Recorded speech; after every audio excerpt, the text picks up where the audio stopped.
آج کے اس خطبہ جمعہ کے اندر میرا موضوع ہے قبر آخرت کی پہلی منزل۔ اللہ رب العالمین سے دعا کرتا ہوں کہ اللہ رب العالمین مجھے قرآن اور حدیث کی روشنی میں حق بات کہنے اور ہم تمام کو اس پر عمل کرنے کی توفیق عطا فرمائے، آمین۔ رب اشرح لي صدري ويسر لي امري واحلل عقدة من لساني يفقهوا قولي، اللهم رب زدني علما، اللهم رب زدني علما، اللهم رب زدنی علما۔ حاضرین جمعہ، انسان کے زندگی کے 4 مراحل ہوتے ہیں، 4 دور ہوتے ہیں۔ انسان کا پہلا جو دور ہوتا ہے اس کی ماں کے پیٹ میں گزرتا ہے، اس کے اندر اللہ رب العالمین انسان کو روزی دیتے ہیں اور وہ انسان اپنی ماں کے پیٹ میں 7 مہینے 9 مہینے اندھیری کوٹری میں رہتا ہے۔ اس کے بعد انسان کی زندگی کا دوسرا مرحلہ جب اس کی پیدائش ہوتی ہے، جب وہ اس دنیا میں اپنی آنکھوں کو کھولتا ہے اور دنیا کی رنگینیوں کو دیکھتا ہے، اس میں نشو و نما پاتا ہے، جوان ہوتا ہے، بوڑھا ہوتا ہے، پھر مر جاتا ہے۔ یہ انسان کی زندگی کا دوسرا دور ہے، دوسرا مرحلہ ہے۔ اور انسان کی زندگی کا جو تیسرا دور، تیسرا مرحلہ ہے، وہ قبر ہے۔ جب انسان کا انتقال ہو جاتا ہے تو اس کو زمین کے اندر دبا دیا جاتا ہے اور اسے قبر کہا جاتا ہے۔ وہ انسان کی زندگی کا تیسرا دور ہوتا ہے۔ اور آج کے خطبہ جمعہ کے اندر اسی تیسرے دور پر گفتگو ہوگی۔ انسان کی زندگی کا چوتھا مرحلہ، جب اللہ رب العالمین محشر کے میدان میں اسے اپنے سامنے حاضر کریں گے، وہ انسان کی زندگی کا چوتھا مرحلہ، چوتھا دور ہوگا۔ محترم سامعین کرام، قبر یہ آخرت کی پہلی منزل ہے، اور جب بھی قبر کا تذکرہ اللہ رب العالمین کے مومن بندوں کے سامنے کیا جاتا ہے تو ان کی روح کانپ اٹھتی ہے، ان کے رونگٹے کھڑے ہو جاتے ہیں اور ان کے خون سے آنسو جاری ہونے لگتے ہیں۔ جیسا کہ حضرت عثمان بن عفان رضی اللہ تعالیٰ عنہ کے غلام حانی کا بیان ہے کہ حضرت عثمان بن عفان رضی اللہ تعالیٰ عنہ جب قبر پر کھڑے ہوتے تو اتنا روتے کہ عثمان بن عفان رضی اللہ تعالیٰ عنہ کی داڑھی بھیگ جاتی، گیلی ہو جاتی۔ جب عثمان بن عفان رضی اللہ تعالیٰ عنہ سے سوال کیا گیا، آپ کے سامنے جہنم کا بیان ہوتا ہے، آپ کے سامنے جنت کا بیان ہوتا ہے، لیکن اس وقت آپ اتنا نہیں روتے ہیں جتنا آپ قبر پر کھڑے ہو کر روتے ہیں۔ عثمان بن عفان رضی اللہ تعالیٰ عنہ نے بیان فرمایا، میں نے اللہ کے رسول صلی اللہ علیہ وسلم کو فرماتے ہوئے سنا ہے، ان القبر اول منازل الاخرہ فإن نجا منه أحد فما بعده أيسر منه وإن لم ينجو منه فما بعده أشد منه، رواه الترمذی وصححہ الالبانی رحمہ اللہ۔ عثمان بن عفان رضی اللہ تعالیٰ عنہ نے کہا ہے، اے میرے ساتھیوں، میں نے اللہ کے رسول صلی اللہ علیہ وسلم کو فرماتے ہوئے سنا ہے کہ قبر یہ آخرت کی پہلی منزل ہے۔ اگر کوئی اللہ کا بندہ قبر کے اندر نجات پا گیا، کامیاب ہو گیا، تو اس کے بعد جو دور شروع ہوگا قیامت کا دور، اس دور میں وہ انسان کامیاب ہو جائے گا۔ لیکن اگر کوئی اللہ کا بندہ قبر کے عذاب سے نجات نہ پا سکا، قبر میں کامیاب نہ ہو سکا، تو اس کے بعد جو دور شروع ہوگا آخرت کا دور، وہ انسان اس دور میں بھی پریشان رہے گا اور وہ تکلیف میں رہے گا۔ محترم سامعین کرام، اس حدیث میں ذرا مراد غور کریں۔ عثمان بن عفان رضی اللہ تعالیٰ عنہ جب قبر کے پاس کھڑے ہوتے ہیں تو کیوں روتے ہیں؟ کیونکہ ان کے دل کے اندر اللہ رب العالمین کا خوف تھا، انہیں اس بات کا ڈر تھا کہ قبر کے اندر سوال و جواب ہوتے ہیں، اگر قبر کے اندر ہم ناکام ہو گئے تو ہمارا انجام قیامت کے روز بھی بھیانک ہوگا۔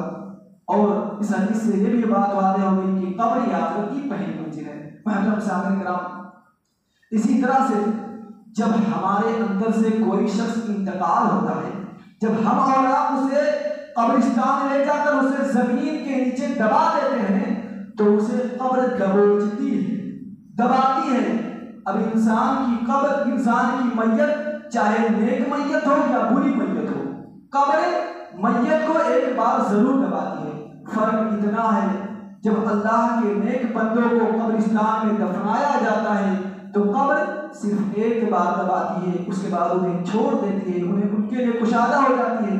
لیکن جب ایک کافر، فاجر، مشرک کا انتقال ہوتا ہے، جب اسے قبرستان کے اندر دفنایا جاتا ہے تو قبر اسے دباتی ہے، اور دبانے کے بعد چھوڑتی نہیں ہے بلکہ قیامت تک اسے دباتی رہتی ہے۔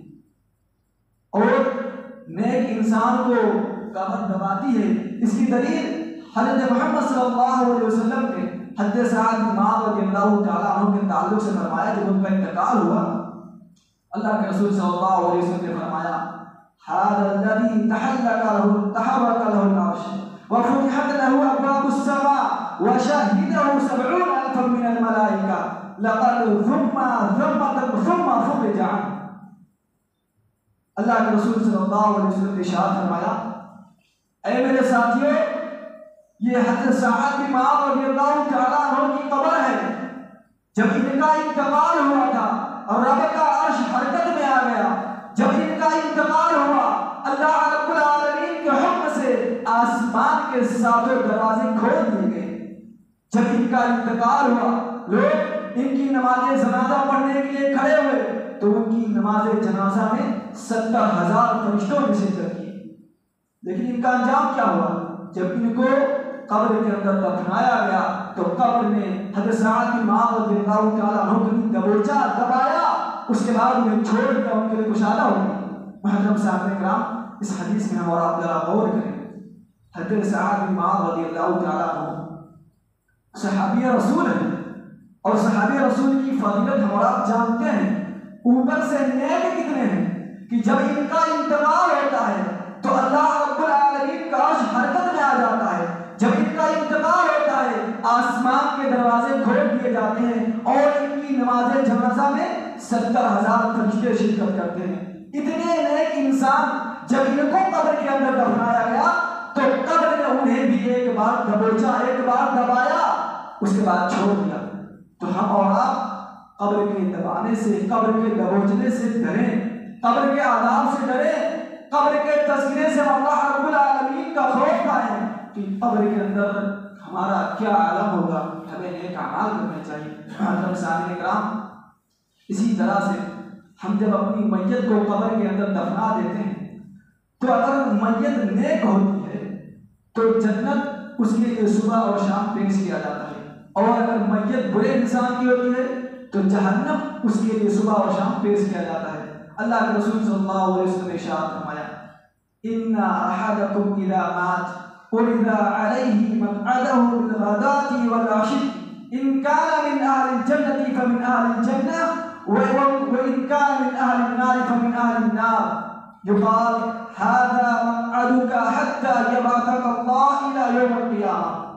اللہ کے رسول صلی اللہ علیہ وسلم نے ارشاد فرمایا کہ جب کوئی انسان انتقال کرتا ہے، اگر وہ نیک انسان ہے، قبر کے اندر جب اسے دفنایا جاتا ہے تو فرشتے صبح اور شام اس کے لیے جنت کی خوشخبری دیتے ہیں، جنت پیش کرتے ہیں۔ لیکن اگر ایک برے انسان، ایک جہنمی انسان کی میت ہوتی ہے تو فرشتے صبح اور شام اس کے لیے جہنم کا ٹھکانہ دکھاتے ہیں اور کہتے ہیں جنت کی نعمتوں سے اللہ نے تجھے دور کر دیا ہے، جہنم تیرا ٹھکانہ ہے کیونکہ تو جہنمیوں میں سے ہے۔ محترم سامعین کرام، تو ہم اور آپ قبر کے بارے میں ذرا غور کریں اور خوف کریں کہ اگر ہم نیک اعمال نہیں کریں گے تو ہمارے لیے صبح اور شام جہنم پیش کیا جائے گا۔ اس لیے ہم نیک اعمال کریں، اللہ والے اعمال کریں، تاکہ جب ہم قبر کے اندر جائیں تو ہمارے لیے فرشتے صبح اور شام جنت کی خوشبو پیش کریں، جنت کی کھڑکیاں کھول دیں ہمارے لیے۔ محترم سامعین کرام، اور ہمارا اس دنیا کے اندر اللہ رب العالمین کے سائے میں جیتے ہیں، زندگی بسر کرتے ہیں، تو ہمیں اس بات کا یقین ہونا چاہیے کہ ہمیں مرنا ہے اور مرنے کے بعد ہمیں قبر کے اندر دفنایا جائے گا اور قبر کے اندر ہم سے فرشتے سوال کریں گے، تو اس سوال کے لیے ہمیں تیاری کرنی ہوگی۔ ابن ماجہ کی روایت ہے، اللہ کے رسول صلی اللہ علیہ وسلم نے بیان فرمایا کہ جب تم میں سے کسی کا انتقال ہوتا ہے، لوگ اسے دفنا کر چلنے لگتے ہیں تو وہ لوگوں کے جوتوں کی آواز کو سنتا ہے، اس کے بعد فرشتے اس کے پاس آتے ہیں۔ اگر میت اچھی ہوتی ہے، نیک اور صالح انسان میت ہوتی ہے تو فرشتے اس کو اتنے آرام سے اٹھاتے ہیں کہ اس کے اوپر خوف نہیں ہوتا ہے، وہ بے خوف رہتا ہے، وہ ڈرتا نہیں ہے۔ پھر فرشتے سوال کرتے ہیں تم دنیا میں کس حال پر تھے؟ وہ کہتا ہے میں ایمان پر تھا۔ فرشتے سوال کرتے ہیں محمد صلی اللہ علیہ وسلم کے بارے میں تمہارا کیا خیال ہے؟ وہ کہتا ہے محمد صلی اللہ علیہ وسلم اللہ کے بندے ہیں، اللہ کے آخری رسول ہیں۔ اس کے بعد فرشتے سوال کرتے ہیں کیا اللہ کو کوئی دیکھ سکتا ہے؟ وہ جواب دیتا ہے یہ کسی کے لائق نہیں کہ اللہ کو کوئی دیکھ سکے۔ اللہ کے رسول صلی اللہ علیہ وسلم نے بیان فرمایا، اس کے بعد فرشتے اس کے لیے جہنم میں سوراخ کرتے ہیں اور کہتے ہیں دیکھو جہنم کو، جہنم کے شعلے بھڑک رہے ہیں، ایک دوسرے کو کھا رہے ہیں، اللہ رب العالمین کا شکر ادا کرو، اللہ رب العالمین نے تمہیں اس جہنم کے بھڑکتے ہوئے شعلے سے بچا لیا ہے۔ اس کے بعد اس نیک میت کے لیے جنت کی طرف سوراخ کرتے ہیں اور فرشتے کہتے ہیں یہ دیکھو جنت میں دودھ کی نہریں ہیں، شہد کی نہریں ہیں، جنت کے باغات دیکھو، جنت کے پھلوں کو دیکھو، اس کی خوشبو محسوس کرو، اللہ رب العالمین نے تمہیں یہ ٹھکانہ دیا ہے، تمہارا ٹھکانہ یہ ہے کیونکہ تمہارا انتقال ایمان پر ہوا اور تم ایمان پر ہی انشاءاللہ قیامت کے روز کو اٹھائے جاؤ گے۔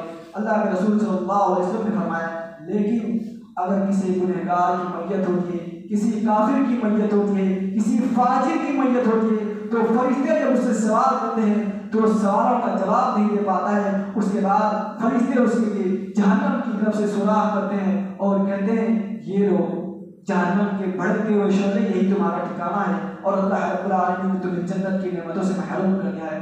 محترم سامعین کرام، ہمیں قبر کے لیے تیاری کرنی چاہیے اور حضرت براء رضی اللہ تعالیٰ عنہ بیان کرتے ہیں کہ اللہ کے رسول صلی اللہ علیہ وسلم ہمارے ساتھ ایک جنازہ میں شریک تھے کہ اللہ کے رسول صلی اللہ علیہ وسلم ایک قبر کے پاس بیٹھ کر رونے لگے۔ اللہ کے رسول صلی اللہ علیہ وسلم اتنا روئے کہ زمین گیلی ہو گئی، زمین تر ہو گئی۔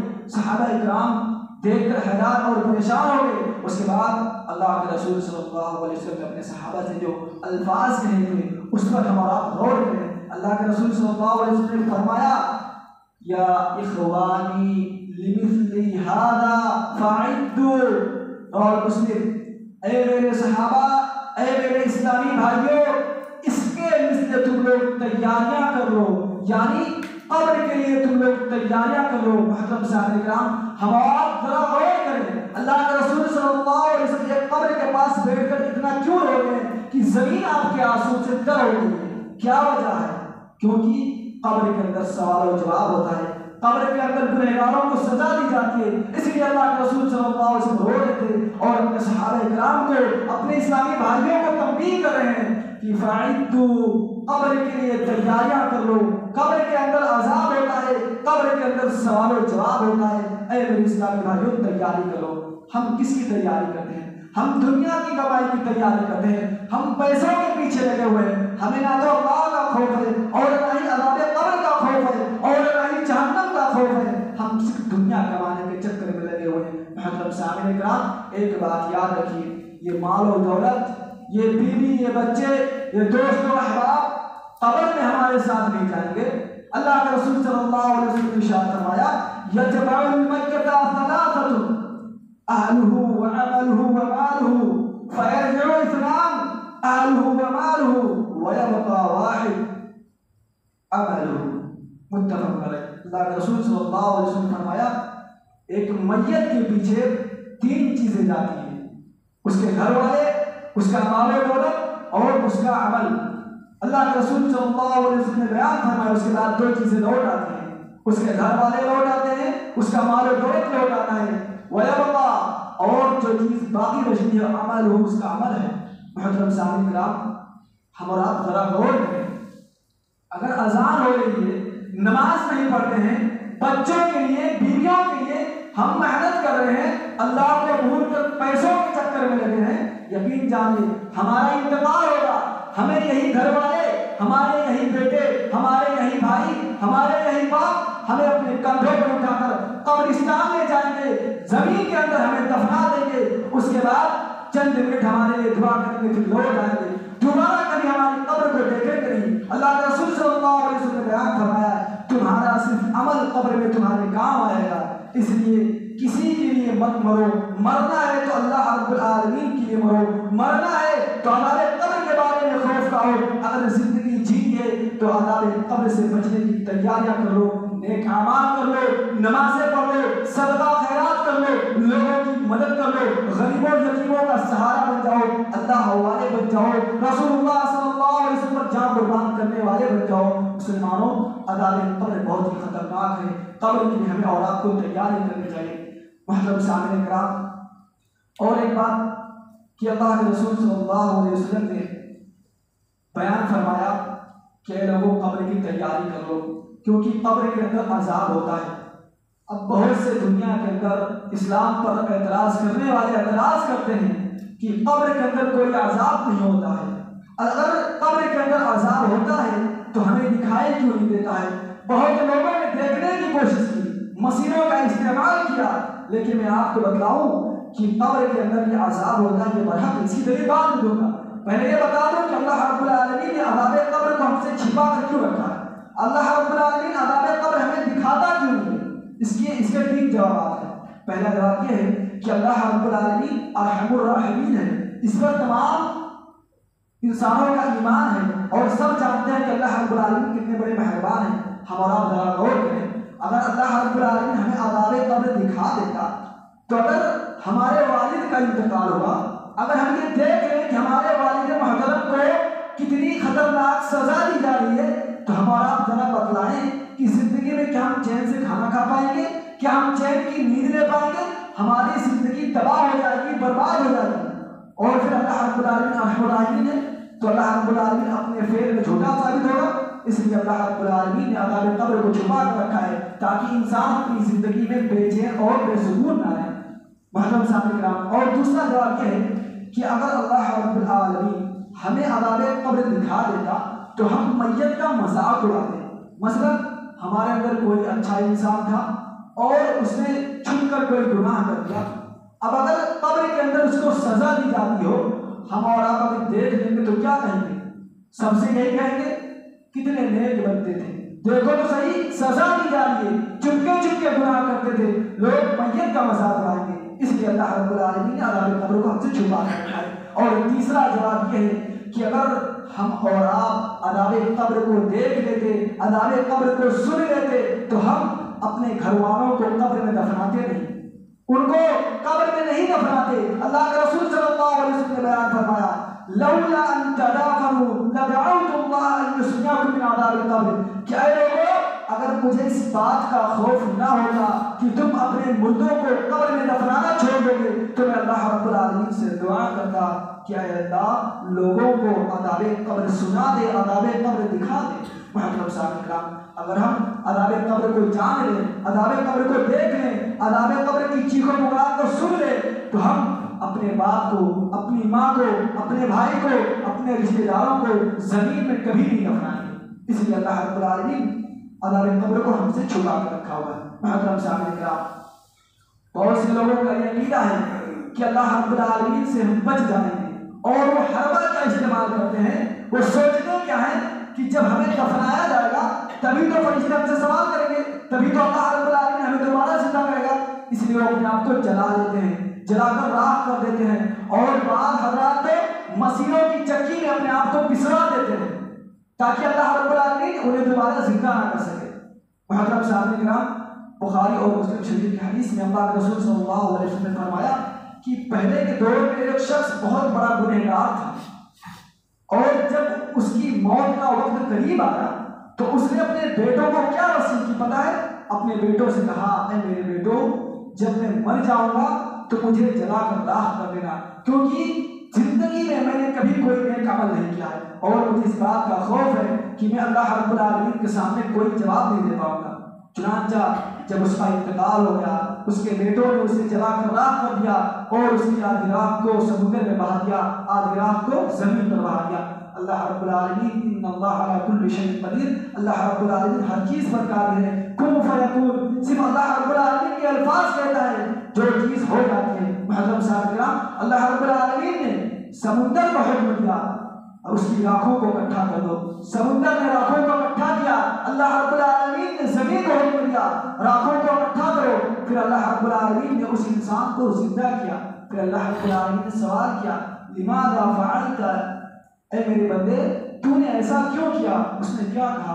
اے اللہ رب العالمین من خشیتک یا ربی وانت عالم، اے اللہ رب العالمین تیرے ڈر کی وجہ سے مجھے اس بات کا خوف تھا کہ دنیا کے اندر میں صرف برائی کرتا چلا آیا ہوں، دنیا کے اندر میں نے ایک بھی نیک کام نہیں کیا ہے، اگر میں تیرے پاس حاضر کیا جاتا تو میں تیرے سامنے کوئی جواب نہ دے پاتا۔ تو کہنے کا مطلب یہ ہے کہ ہمارا اس حدیث میں غور کریں، اس آدمی کو اس کے بیٹوں نے جلا دیا، اس کی آدھی رات کو سمندر میں بہا دیا، آدھی رات کو زمین پر بہا دیا، لیکن پھر بھی اللہ رب العالمین نے اسے دوبارہ زندہ کیا۔